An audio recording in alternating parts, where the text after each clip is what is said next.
सभी विद्यार्थियों को स्वागत है आपके अपने YouTube चैनल रस्तोगी कोचिंग में। आज के इस वीडियो में कक्षा 10 के गणित प्रश्नावली 1.2 के सभी प्रश्नों को हल करके आज के इस वीडियो में बताया जाएगा और आप सभी विद्यार्थी इस वीडियो को पूरा जरूर देखिए और इसे अपने कॉपी में नोट करते भी चलिए। तो यहाँ पर पहला जो प्रश्न है, सिद्ध कीजिए करनी में 5 एक अपरिमेय संख्या है और यह प्रश्न जो है कई सालों के बोर्ड के परीक्षा में पूछा जा चुका है। तो इसलिए आप सभी विद्यार्थी इस प्रश्न को अच्छे से तैयार कर लीजिए। तो अब पहला प्रश्न को सिद्ध करके जो है दिखाया जाएगा कि करनी में 5 जो है अपरिमेय संख्या कैसे है। तो अपरिमेय संख्या लाने के लिए सबसे पहला काम जो है इसे परिमेय संख्या माना जाता है। तो यहाँ पर सबसे पहले लिखेंगे माना लिखेंगे यहाँ पर माना करनी में 5 जो है, माना करनी में 5 कौन संख्या है, एक परिमेय संख्या है। अपरिमेय सिद्ध करने के लिए पहले परिमेय मानना पड़ता है। तो लिखेंगे एक परिमेय संख्या है। बहुत सरल विधि से बताया जाएगा, इसलिए आप सभी विद्यार्थी इस वीडियो को पूरा जरूर देखिए। तो यहाँ पर क्या लिखेंगे, करनी में 5 एक अपरिमेय संख्या है। हमको सिद्ध क्या करना है, अपरिमेय, लेकिन क्या मानेंगे, परिमेय संख्या मानेंगे। अब परिमेय संख्या किससे कहते हैं तो बताया जा चुका है, जिसे P/Q के रूप में लिखा जाता है, ऐसे संख्या को परिमेय संख्या कहा जाता है। तो यहाँ पर नीचे लिखेंगे करनी में 5, क्या लिखेंगे, करनी में 5 किसके बराबर कर लेंगे, तो ये परिमेय संख्या के बराबर करेंगे। परिमेय संख्या किसे कहते हैं तो P/Q को क्या कहते हैं, परिमेय संख्या कहा जाता है। अब यहाँ पर जब P/Q के बराबर में कर लेते हैं तो दोनों पक्षों में क्या करेंगे, वर्ग करेंगे। तो नीचे लिखेंगे यहाँ पर दोनों पक्षों में वर्ग करना है। तो जब भी ऐसे प्रश्न को सिद्ध करना होता है तो इसी नियम से जो है सिद्ध किया जाता है। तो दोनों पक्षों में क्या करेंगे, यहाँ पर वर्ग करेंगे। तो लिखेंगे दोनों पक्षों में वर्ग करने पर, अब इधर दोनों पक्ष में जब वर्ग कर लेंगे तो क्या बनेगा, तो वर्ग करने पर, तो अब यहाँ पे नीचे लिखेंगे करनी में 5 क्या रहेगा, करनी में 5 का क्या हो जाएगा, यह वर्ग हो जाएगा, बराबर हो जाएगा P/Q का क्या बन जाएगा, वर्ग हो जाएगा। तो यहाँ दोनों पक्ष में क्या कर दिए हैं, वर्ग कर दिया गया है। अब ये वर्ग से इसका करनी क्या करेंगे, हटा देंगे, क्योंकि वर्ग से करनी क्या होता है, हट जाता है। तो अब नीचे क्या लिखेंगे, अब 5 बराबर P का वर्ग हो जाएगा, P का वर्ग बटा Q का वर्ग हो जाएगा। तो ये लाइन आप सभी विद्यार्थी अच्छे से समझ रहे होंगे। अब अगला लाइन बनेगा 5 बराबर P का स्क्वायर उतार देंगे बटा, और यहाँ Q स्क्वायर को इसको 2 बार लिख देंगे, Q गुणे Q, क्या लिखेंगे यहाँ पर, Q गुणे Q लिख देंगे। अब यहाँ Q स्क्वायर था तो Q गुणे Q लिख देंगे। अब एक Q को ऊपर भेज देंगे, 5 Q के हो जाएगा। यह Q जो है हर में है, इसको कहाँ भेज सकते हैं, अंश में भेज सकते हैं। तो लिखेंगे यहाँ पर 5Q किसके बराबर हो जाएगा, तो P स्क्वायर बटा, और नीचे एक Q बच जाएगा, तो 5Q बटा का हो जाएगा P स्क्वायर बटा का हो गया Q हो जाएगा।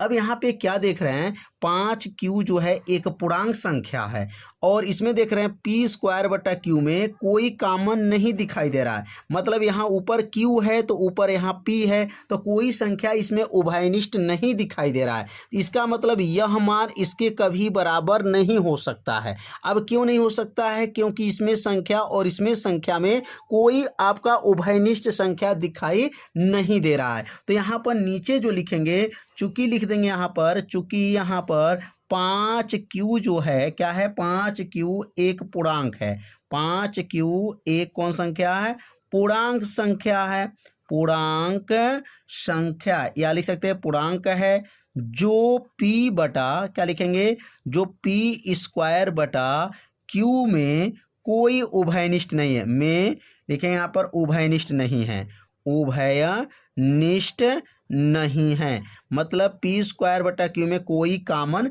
नहीं है, मतलब दोनों में देखा जाए तो कोई कॉमन नहीं दिखाई दे रहा है। और जब कॉमन नहीं दिखाई दे रहा है तो नीचे क्या लिखेंगे, 5Q नॉट इक्वल टू, मतलब ये बराबर इसका कभी नहीं हो सकता है P² बटा Q के। जब ये बराबर नहीं हो सकता है तो नीचे लास्ट लाइन लिखेंगे, अतः अतः क्या लिखेंगे, अतः करनी में 5 एक कौन संख्या है, तो एक अपरिमेय संख्या है। बहुत आसान विधि से इसको सिद्ध कर दिया गया, अपरिमेय संख्या है। जब इसमें कोई कॉमन नहीं दिखाई दे रहा है तो इसका मतलब कोई बराबर नहीं है, तो इसलिए लिखेंगे बराबर नॉट इक्वल टू, मतलब बराबर नहीं हो सकता है, परिमेय के कभी नहीं बराबर होगा, तो अतः लिख देंगे करनी में 5 एक अपरिमेय संख्या है। तो इसको हल करने का नियम आपको अच्छे से देख लीजिए। इसी तरह जो है बोर्ड के पेपर में जो है हल करना है, बहुत सरल भाषा में बताया गया है। अब दूसरा प्रश्न इसमें क्या आया है, तो दूसरा प्रश्न देख सकते हैं क्या है, तो सिद्ध कीजिए 3 + 2 करनी में 5 ये कौन संख्या है, अपरिमेय संख्या सिद्ध करना है। तो इसको भी जो है बहुत ही सरल विधि से इसको बताया जाएगा। तो सबसे पहले जो है इसको क्या लिखेंगे, माना लिख लेंगे, और माना लिखने के बाद से लिखेंगे यहाँ पर 3 + 2 करनी में 5 एक कौन संख्या लिख लेंगे, तो एक परिमेय संख्या पहले लिखेंगे। पहले कौन संख्या लिखेंगे, परिमेय संख्या लिखा जाता है, तो परिमेय संख्या है। देखिए अपरिमेय सिद्ध करने के लिए उसको क्या माना जाता है, पहले परिमेय संख्या माना जाता है। अब परिमेय संख्या क्या है, तो लिखेंगे 3 + 2 करनी में 5, परिमेय संख्या मतलब होगा P/Q लिख देंगे। परिमेय संख्या किसे कहते हैं, जिसे P/Q के रूप में लिखा जाता है, ऐसे संख्या को परिमेय संख्या कहा जाता है। अब इसमें जो है देख सकते हैं 3 + 2 करनी में 5 को सिद्ध करना है, तो ये 3 जो है प्लस में है, जब इसको पक्षांतर कर देंगे तो क्या बन जाएगा माइनस, तो 2 करनी में 5 ये इसको नीचे नोट कर लेंगे, और यहाँ पर P/Q हो जाएगा, और 3 को पक्षांतर करेंगे तो यह बन जाएगा -3, मतलब ये +3 जो था पक्षांतर करने पर -3 हो गया। अब अगला लाइन बनेगा 2 करनी में 5 बराबर, अब Q में 3 का गुणा कर लेंगे तो P - 3Q, और बटा नीचे क्या हो जाएगा, Q हो जाएगा, क्योंकि यहाँ पे एलसीएम ले सकते हैं, मतलब इसमें गुणा कर लिया जाएगा, तो समझिए क्या हो गया, इसका एलसीएम ले लिया गया। अब एलसीएम लेने के बाद अब यहाँ पर लिखेंगे 2 करनी पे 5 जो दिखाई दे रहा है, अब इसमें 2 को नीचे भेज देंगे। अब यहाँ 2 जो है नीचे जब आएगा तो करनी में 5 बराबर P - 3Q बटा हो जाएगा, नीचे आएगा तो क्या बनेगा 2Q हो जाएगा। अब यहाँ पे क्या लिख सकते हैं, तो यहाँ पर लिखा जा सकता है जो करनी में 5 जो दिखाई दे रहा है यह अपरिमेय संख्या है और यह परिमेय संख्या है, तो यह मान कभी बराबर हो नहीं सकता है। क्यों नहीं हो सकता है, क्योंकि यह अपरिमेय और यह परिमेय कभी बराबर नहीं हो सकता है। तो नीचे लिखेंगे चूंकि करनी में 5 जो है एक कौन संख्या है, तो लिखेंगे एक परिमेय संख्या है। कौन संख्या है, परिमेय संख्या है। और जो है P जो देख रहे हैं P जो है P-3Q जो है P-3Q बटा में क्या है Q, ये कौन संख्या, याद रखिए करनी 5 एक कौन संख्या, अपरिमेय लिखाएगा, यह अपरिमेय संख्या है और यह एक परिमेय संख्या है। ध्यान देना है, मतलब किसको परिमेय लिखना है और किसको अपरिमेय संख्या लिखना है। तो यह जो है करनी में 5 अपरिमेय है और ये जो बटा है यह कौन संख्या है, परिमेय संख्या है। अब ये परिमेय संख्या और अपरिमेय संख्या कभी बराबर हो जाएगा तो कभी ये संख्या बराबर नहीं होगा। इसका मतलब करनी में जो 5 है वो नॉट इक्वल टू हो जाएगा P-3Q बटा नीचे 2Q, मतलब ये कभी बराबर नहीं हो सकता है। अब ये कभी बराबर नहीं हो सकता है तो अब यहाँ नीचे लिखेंगे क्या, अतः क्या लिखा है यहाँ पर 3 + 2 करनी में 5 कौन संख्या हो जाएगा, एक अपरिमेय संख्या होगा। क्यों होगा, क्योंकि परिमेय अपरिमेय बराबर होगा ही नहीं, तो इसलिए कौन संख्या हो जाएगा, अपरिमेय संख्या है। तो इसको भी हल करने का एकदम सरल विधि बताया गया।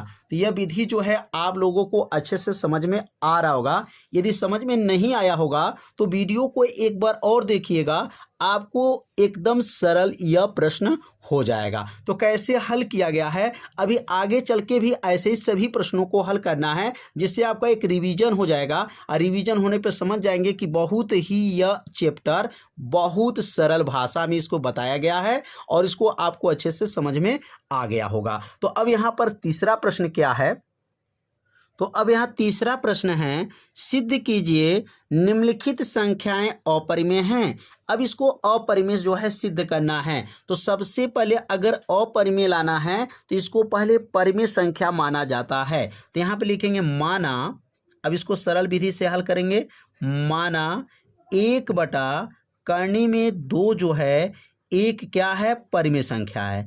हमको अपरिमेय लाने के लिए पहले क्या लिखना पड़ता है, परिमेय संख्या है। तो लिख देंगे यहाँ पर परिमेय संख्या है।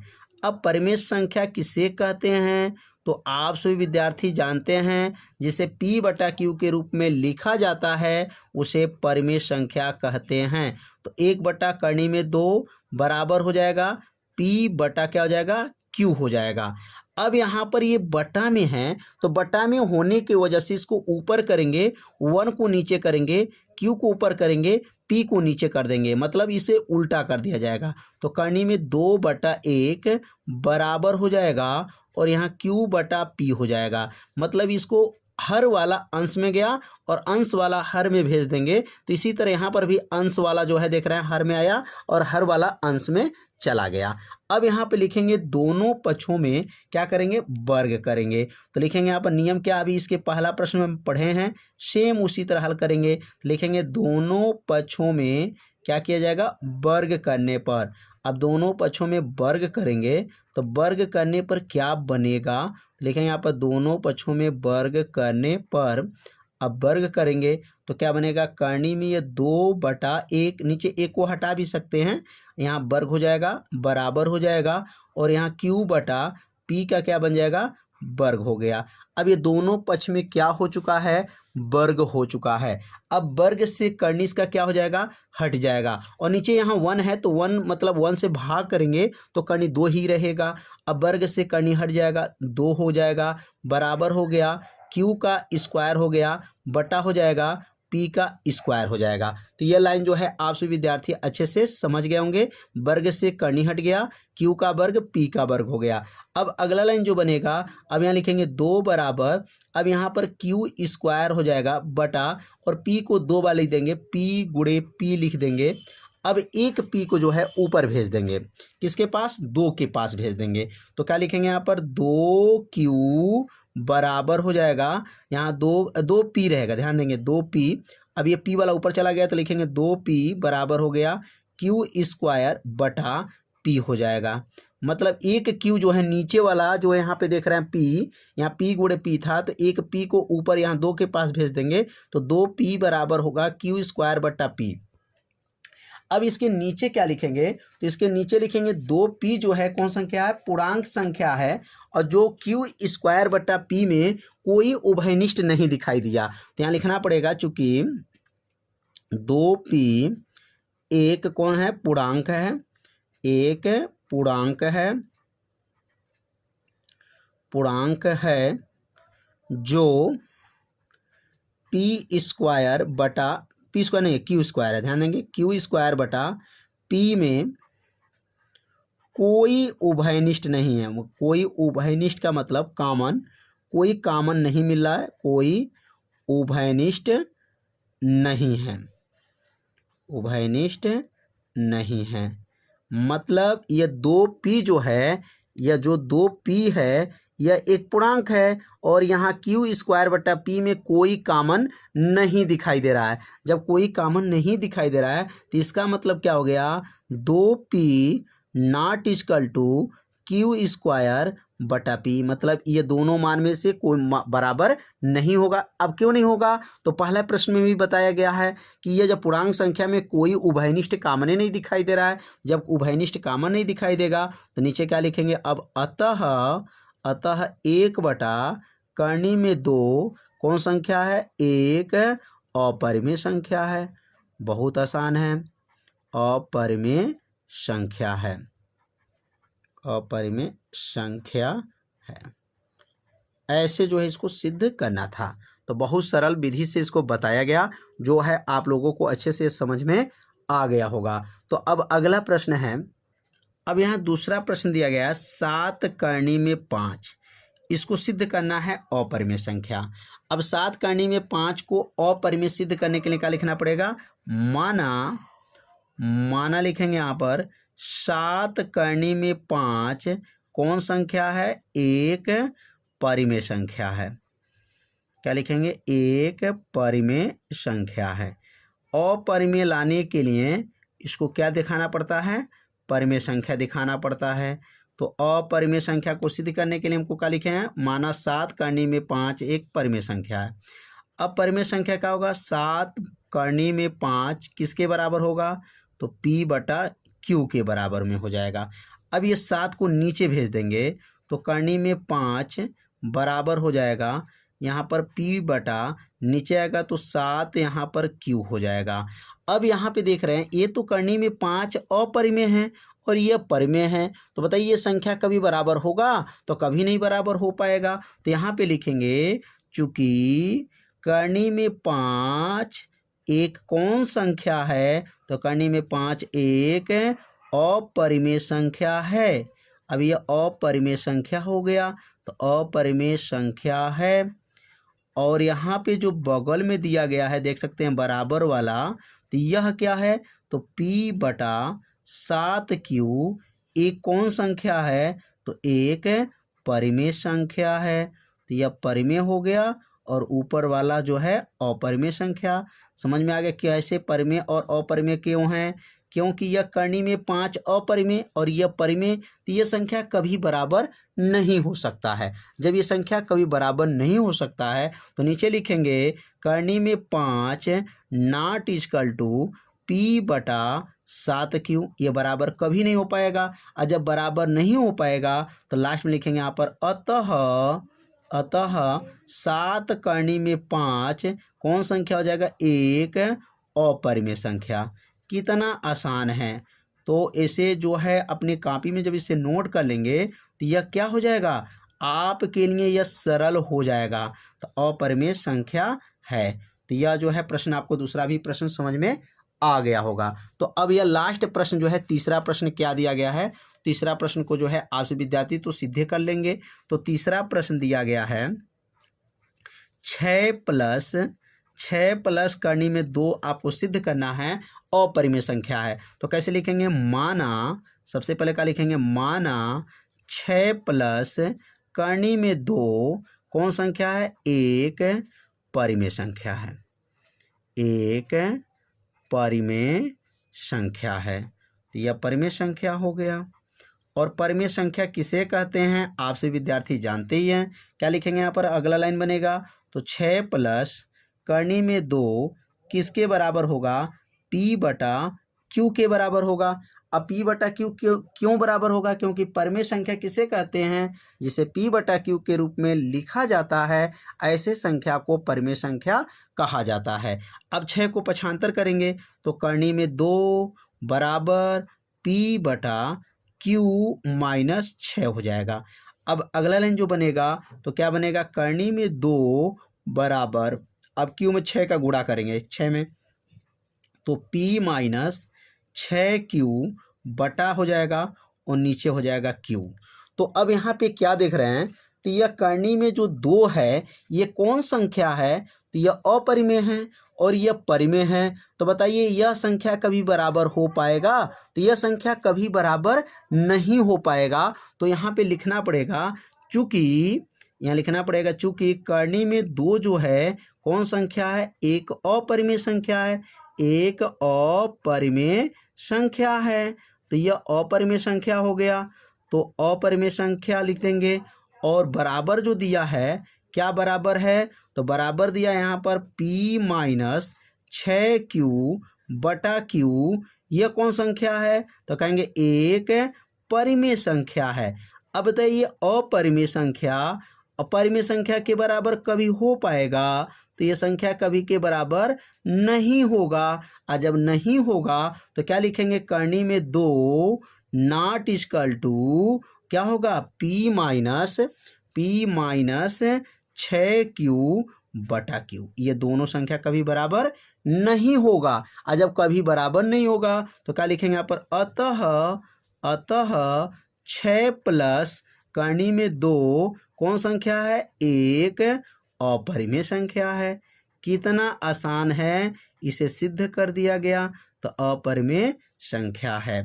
इसे एक बार और जो है वीडियो को अच्छे से देखिएगा, सभी प्रश्न आपको एकदम इजी लगेगा। तो इसे प्रश्नावली में टोटल जो है 3 प्रश्न थे, तीनों प्रश्नों को हल करके बताया गया। तो यह अभ्यास जो है समाप्त हो गया। अब अगला अभ्यास जो है बनेगा प्रश्नावली 2.1 को जो है हल किया जाएगा। तो आज का ये वीडियो कैसा लगा एक बार जरूर कमेंट कीजिएगा, वीडियो को लाइक कर दीजिएगा और चैनल पे यदि आप पहली बार आए होंगे तो चैनल को सब्सक्राइब जरूर कर लीजिएगा, क्योंकि इस चैनल के माध्यम से कक्षा 10 का गणित और कक्षा 10 का विज्ञान को हल करके वीडियो अपलोड किया जाता है। तो इसलिए आप सभी विद्यार्थी इस चैनल को सब्सक्राइब कर लीजिएगा और वीडियो को लाइक कर दीजिएगा। तो मिलते हैं अब अगले भाग में, तब तक के लिए सभी विद्यार्थियों को नमस्कार।